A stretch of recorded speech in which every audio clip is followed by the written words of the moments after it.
mapel, coding dan kecerdasan artifisial. Nah, kita kali ini materinya ada di berpikir komputasional. Masih asing? Masih asing? Masih asing. Oke. Tapi sebelum kita mulai materi, Ibu mau biasa ice breaking dulu ya, karena kalian habis makan pasti ngantuk ya. Jadi boleh kalian berdiri dulu ya. Kita main tangan, tangkap, tangga. Oke? Ketika Ibu bilang tangga, kalian begini. Terserah mau begini atau begini. Ketika bilang tangan begini, ketika bilang tangkap, tangkap cepet-cepetan teman kalian. Usahain menghindar supaya teman kalian gak tertangkap. Oke? Bisa mulai? Biar kalian juga fokus dulu. Oke, tangga. Tangga. Iya. Perhatikan ucapan Ibu, jangan niru tangan ya. Oke? Tangga. Tangan. Tangga. Tangga. Tangan. Tangkap. Iya. Kena ya tengah. Oke, lanjut agak cepat ya, fokus. Dengerin ucapan Ibu, jangan tangan. Oke? Tangan. Tangan. Tangan. Tangga. Tangga. Tangan. Tangga. Tangan. Tangkap. Kurang dari sebelah sini kayaknya masih ngantuk ya. Oke, sekali lagi yang cepat ya. Tangga. Tangga. Tangan. Tangan. Tangga. Tangan. Tangga. Tangan. Tangan. Tangkap. Dari tadi kenapa mulu ya tengah? Oke, tepuk tangan buat kita semua ya. Jadi mudah-mudahan setelah ice breaking ini kalian bisa lebih fokus. Nah, sebelum mulai ke materi, Ibu mau nanya dulu, pernah nggak kalian dengar kata AI? Pernah. Apa itu AI? Apa? ChatGPT. Oke, ChatGPT itu contoh dari bentuk AI. Sering kalian gunakan? Sering. Terus apa lagi? Cici. Terus? Google Gemini. Ya. Nah, apa? Bebras? Ada yang pakai Bebras? Oh, tidak ada. Nah, kalian ketika masuk ke pelajaran coding dan kecerdasan artifisial, pertama yang harus kalian pahami adalah berpikir komputasional. Jadi berpikir secara komputer. Komputer diciptakan oleh manusia, ya. Tapi kadang komputer lebih pintar daripada manusia, gitu. Cuman kita nggak boleh lebih dipinterin sama AI, gitu ya. Nanti kita akan belajar lebih lanjutnya. Ada nanti tentang etika juga, cuman nggak hari ini kita bahasnya. Nah, yang akan Ibu bahas di sini ada dekomposisi, pengenalan pola, abstraksi, sama algoritma. Nah, kalau coba nanti kalian perhatikan dari keempat komponen ini, yang menurut kalian nanti paling gampang yang mana? Paling sulit itu yang mana di antara empat pilar ini? Kasih tahu Ibu ketika di akhir pembelajaran, gitu ya. Nah, pengenalan berpikir komputasional, pendekatan pemecahan masalah yang meniru cara berpikir seperti ahli komputer, ya. Jadi sebenarnya sebelum pemrogram itu masukin beberapa codingan ya ke komputer, itu mereka itu dasarnya harus bisa berpikir komputasional, ya. Ini tujuannya untuk memecah masalah kompleks menjadi langkah yang lebih sistematis. Nanti kita akan belajar, kalian akan praktek. Maksudnya itu gimana sih Bu cara berpikir secara sistematis? Ibu rasa kalian setiap hari itu melakukan hal itu, cuman mungkin beberapa dari kalian itu nggak sadar gitu ya, nggak ngeh bahwa yang kalian lakukan itu adalah sebuah berpikir sistematis. Nah, di sini tujuannya untuk mengembangkan kemampuan berpikir kritis, logis, dan kreatif untuk masalah modern. Kenapa sekarang ada namanya coding dan kecerdasan artifisial? Menurut kalian kenapa? Kenapa sih ini kok sampai masuk ke mata pelajaran? Ada yang bisa menyampaikan pendapatnya? Apa kira-kira? Boleh nggak apa-apa?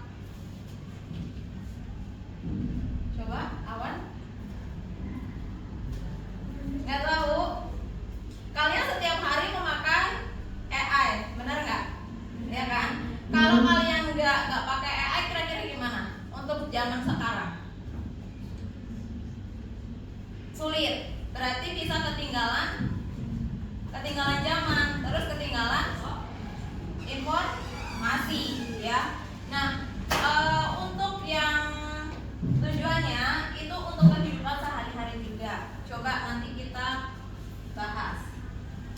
Nah, di sini ada elemen utamanya, ada 4 pilar yang tadi dibahas di awal, ada dekomposisi, pengenalan pola, abstraksi, sama algoritma.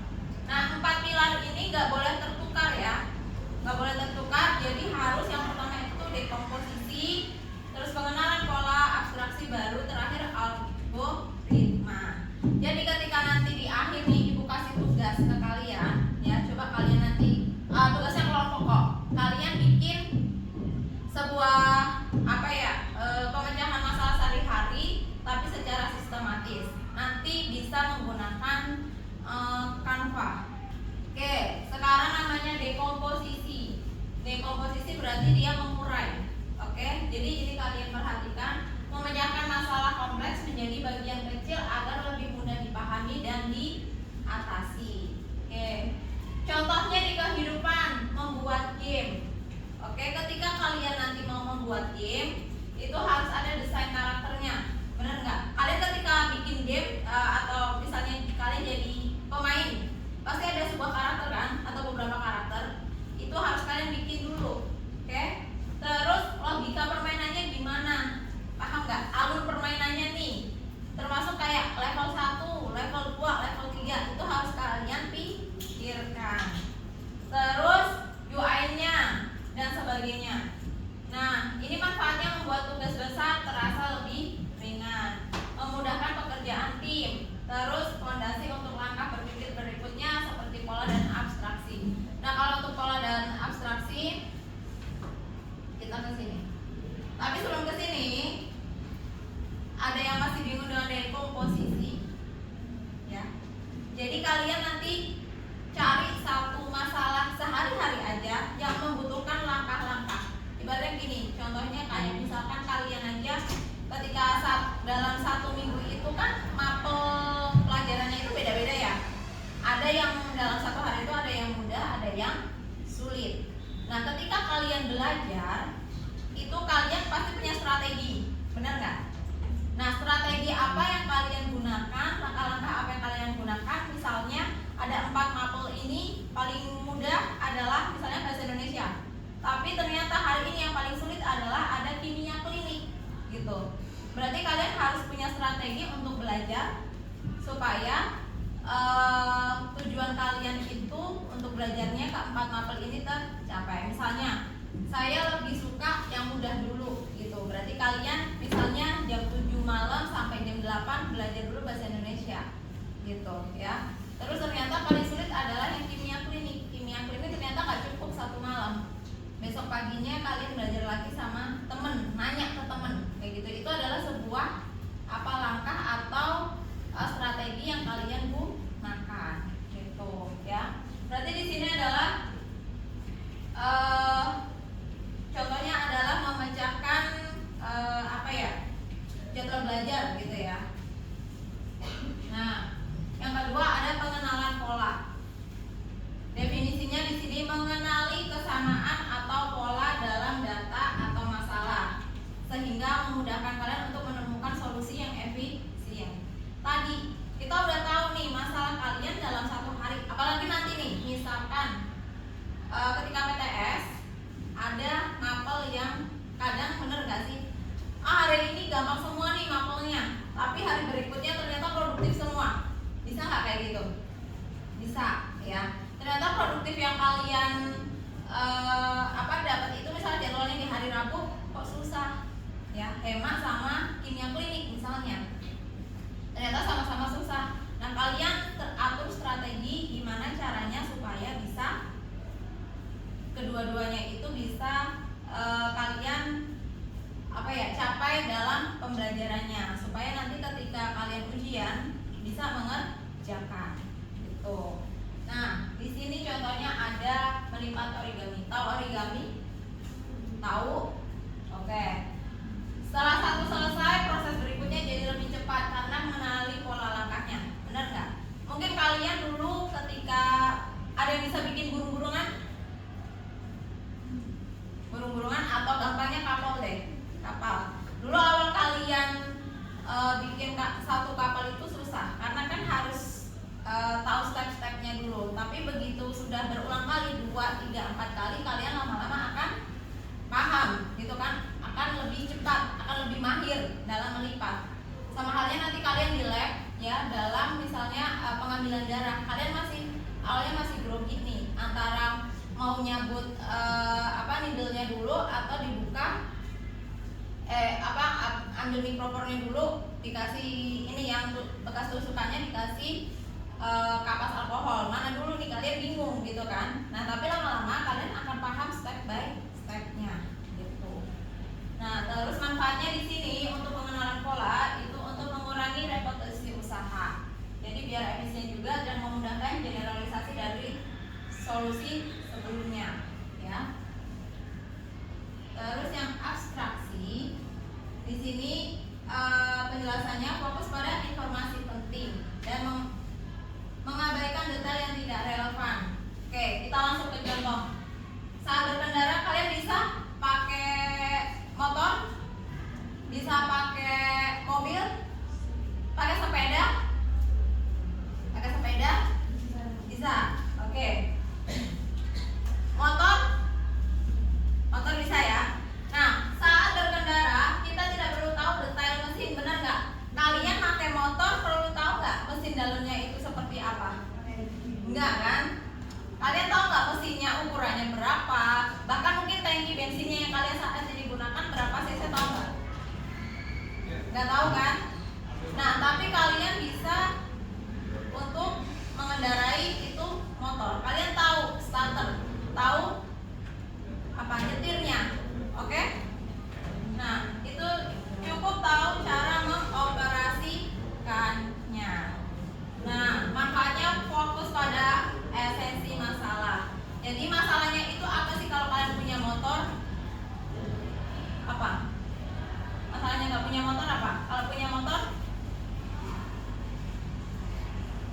apa masalahnya? Kalian punya motor, pengen mengendarai, tapi nggak bisa.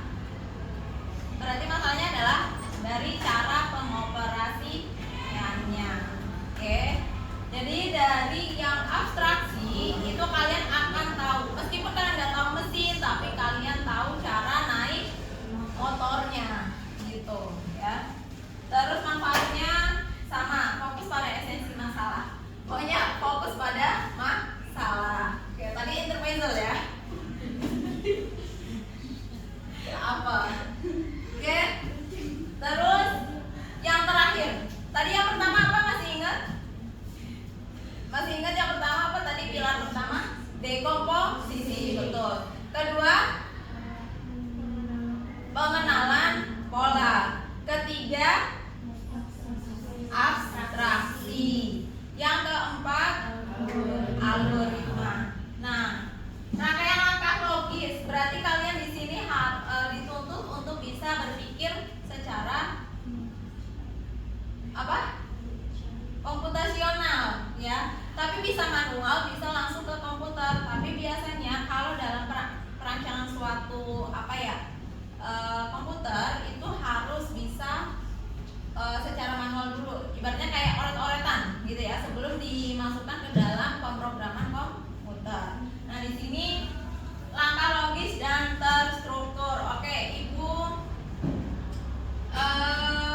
contoh di kehidupan, flowchart proses login akun.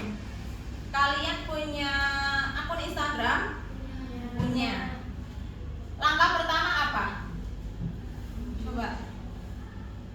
Nih, ini kan algoritma, berarti logikanya dong. Ketika kalian mau punya kalian kan mau ngeposting suatu, tetapi ternyata awalnya dulu kalian nggak punya akun Instagram. Kalian pengen punya nih akun Instagram, langkah awalnya apa? Secara logika, ngapain? Download. Oke, betul. Terus yang kedua setelah download, login. Nah, dalam loginnya ini ada nggak langkah-langkahnya? Ada. Apa yang pertama? Bikin username. Biasanya yang dimasukin apa? Nama, ya, atau bisa dari email, sekarang bisa dari nomor HP ya? Bisa. Oke. Terus habis itu apa? kata sandi atau password. Nah, ini udah logis belum? Udah. Setelah kalian masukin password, apain? Setelah masukin password, masuk kan? Klik box yang kata masuk. Itu kalau belum punya akun berarti register atau daftar. Kalian klik, kalian tunggu, baru nanti muncul halaman utama Instagram. Nah, ini yang ibu maksud dengan algoritma. Jadi kalian di dalam algoritma itu harus tahu step awal sampai step akhir sehingga bisa menghasilkan suatu katakanlah produk atau hasil jadi gitu. Karena tadi kalian ketika mau Instagram berarti tujuannya adalah biar kalian bisa ngeposting sesuatu di situ gitu kan. Nah, berarti sebelum bisa ngeposting kalian harus punya akun dulu. Nah, akun itu harus ada step by step untuk bisa untuk loginnya tadi yang kalian jelasin gitu ya. Terus instruksi jelas, mudah diikuti. Benar nggak login Instagram itu jelas dan mudah diikuti? Terus misalkan apa lagi ya? Login apa lagi? Email. Mudah? Mudah, jelas? Email satu misalnya siapa? Syifa sama Awan mau login email di Gmail. Stepnya sama nggak? Step by stepnya sama nggak kalau mau login? Sama kan? Nah, berarti itu jelas ya. Dasar pembuatan program dan otomatisasi. Jadi ketika kalian sudah memasukkan data di situ, dia akan otomatis menyimpan atau membacanya. Tuh ya. Nah, untuk algoritma itu ada 3 komponen. Komponen ini nggak akan ibu jelaskan detailnya sekarang, cuman hanya ibu kasih tahu karena ini masuknya kepada pengkodingan ya. Pengkodingan itu masih materi yang lebih mendalam lagi karena kita masih ke permukaannya ya, pengenalan. Jadi belum ibu sampaikan mengenai iteration itu yang gimana sih Bu. Kalau di sini ada loop itu apa. Nah, terus selection, kondisi if, else itu nanti kita bahas di pengkodingannya ya. Ini cuma ibu pengenalan dulu aja. Kalau di algoritma itu ada 3 komponen. Nah, ini yang kalau menurut ibu pribadi dari antara 4 pilar tadi ini yang paling agak susah gitu ya. Tapi semua bisa dipelajari. Oke. Tadi keempat pilar ibu bilangnya tidak boleh tertukar ya. Nggak boleh tertukar. Kenapa? Mungkin nggak kalian nemuin masalahnya belakangan baru ini stepnya dulu, step by stepnya apaan baru nanti nemuin masalahnya. Nggak bisa kan? Kalian harus nemuin suatu masalah dulu baru bisa menemukan solusi atau pemecahan dari suatu masalah itu. Itu ya. Nah, di sini ibu coba rangkum. Dekomposisi itu memecah masalah, pola itu mengenali kesamaan, terus abstraksi itu menyaring esensi. Jadi yang tadi ibu bilang, ketika kalian punya motor, ya kalian nggak perlu tahu tuh mesinnya itu modelnya apa, bahkan mungkin kalian nggak tahu motor yang kalian gunakan itu berapa cc tankinya. Yang cukup kalian tahu adalah kalian bisa mengendarai, itu udah cukup. Ya namanya itu adalah menyaring esensi. Jadi yang pentingnya aja, yang penting kalian bisa ngejalanin sebuah motor, mengendarai sebuah motor. Terus algoritma itu untuk mengatur solusi yang tadi ibu bilang, step by stepnya apa yang harus kalian jalankan, lakukan supaya bisa sampai ke tujuan. Kalian mau pakai motor berarti step by stepnya apa? Logikanya, secara logika urutannya apa? Apa? Kenapa? Ya, nyalain motornya gimana? Masukkan kunci, terus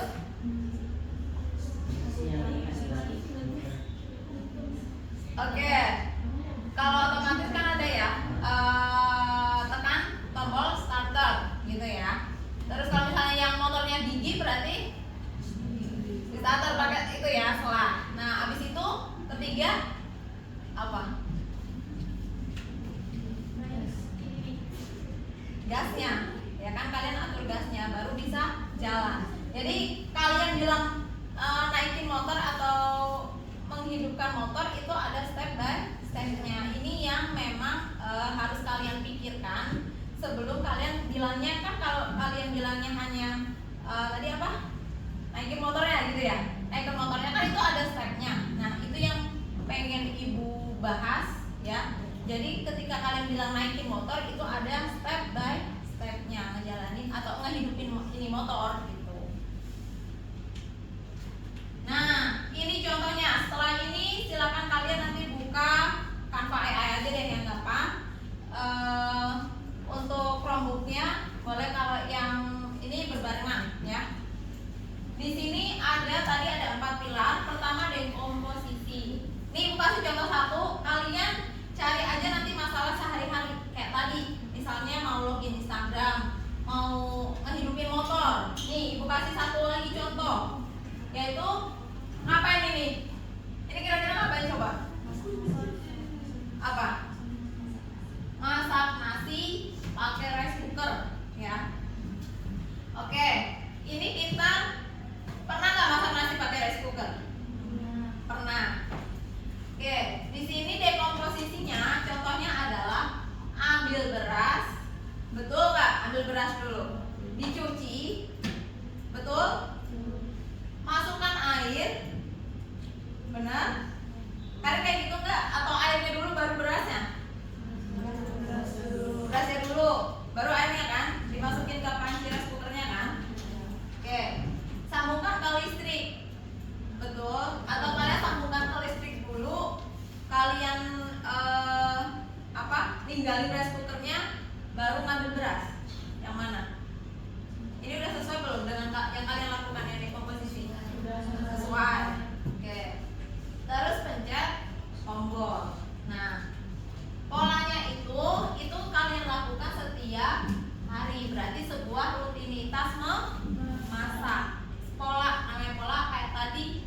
Kalau misalkan mengendarai motor, berarti polanya adalah ya itu tadi, mengendarai motor. Misalnya untuk bekerja, untuk ke sekolah dan sebagainya. Abstraksinya, tadi ibu bilang abstraksi itu ambil yang esensi atau yang pentingnya aja ya.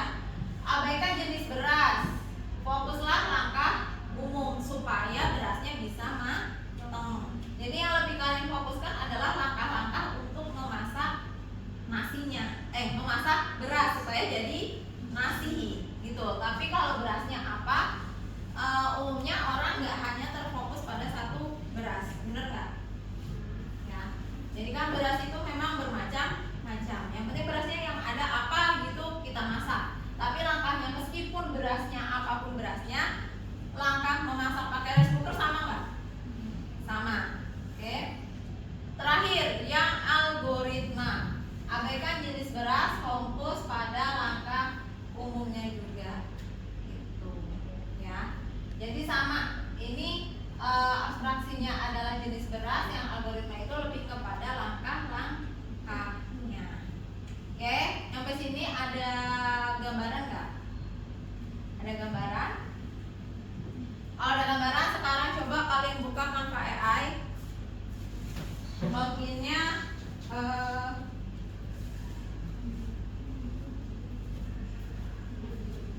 udah dinyalakan kan?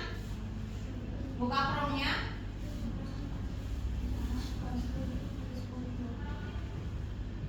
Nah, terus ya passwordnya Amrinax Depok ya. Udah ada yang tahu dong. Amrinax Depok. Ya, Amrinax kecil semua ya.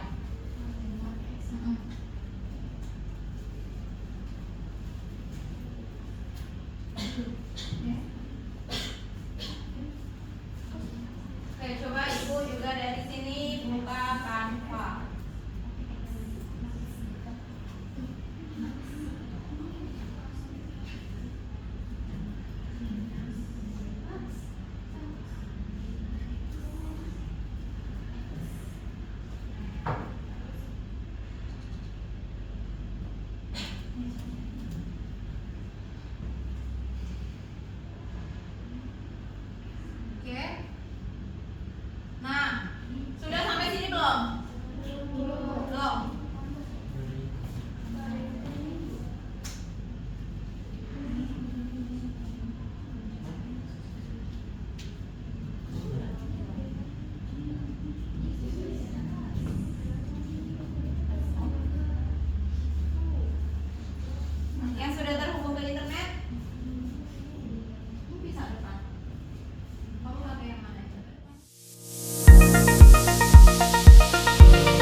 tugasnya.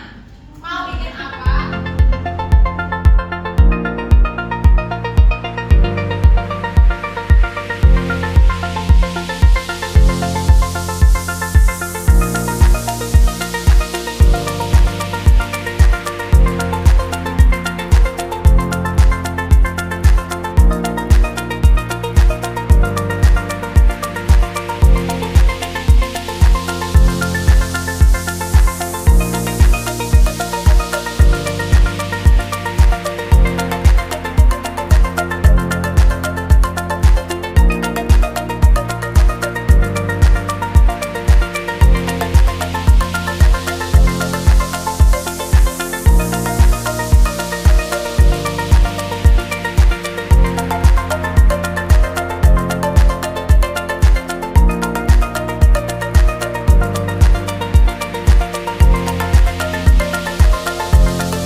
Berhubung waktunya sudah mau selesai, jadi Ibu mau sampaikan manfaatnya.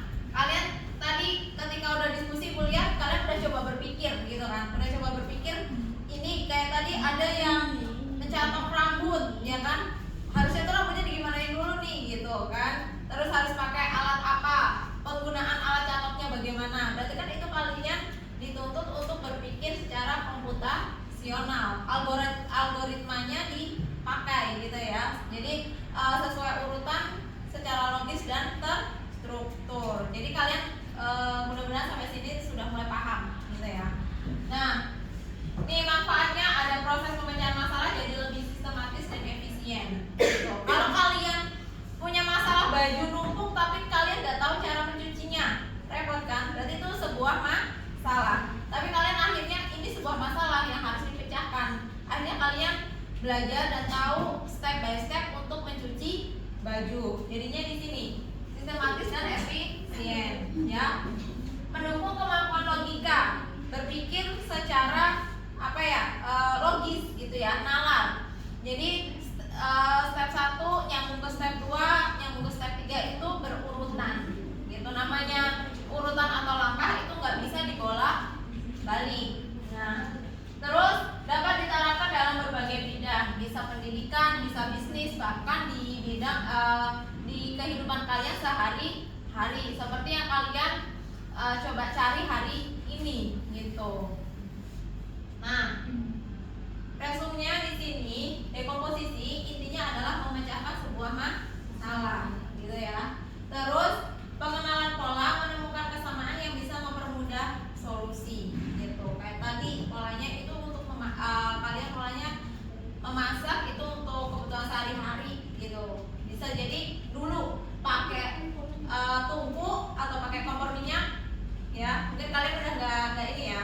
Sekarang bisa lebih mudah pakai rice cooker.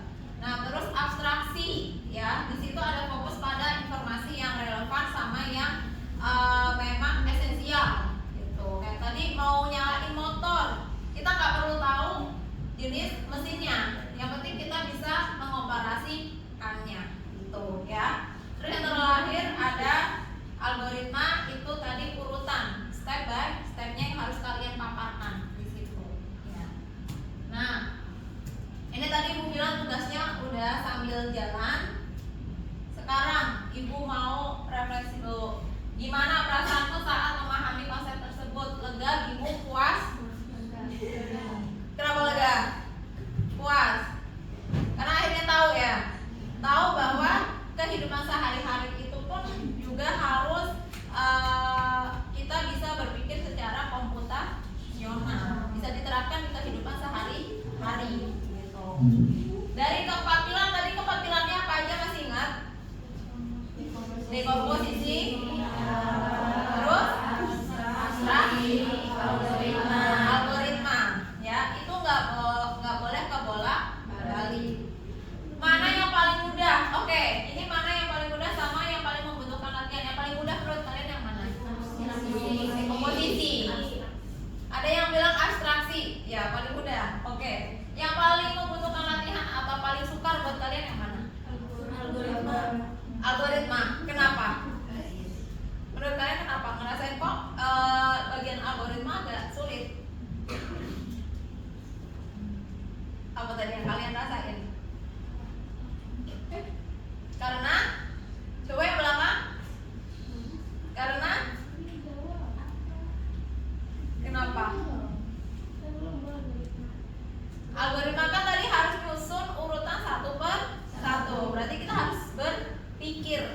mendalam, secara logis gitu kan.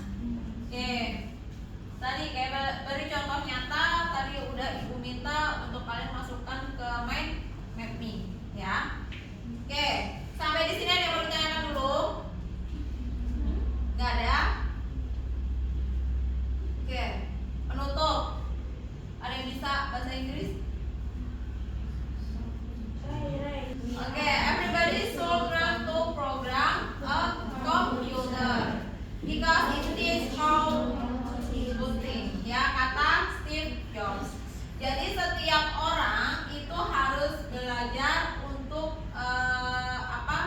berpikir seperti komputer, tetapi karena itu mengajarkan kamu bagaimana cara berpikir gitu ya. Balik lagi sih, komputer diciptakan oleh manusia ya kan, awalnya juga manusia kayak kalian sehari-hari tadi itu juga berpikir untuk menjadi programmer. Dasarnya seperti itu, berpikir secara komputasional. Baru diterapkan kepada sebuah program di komputer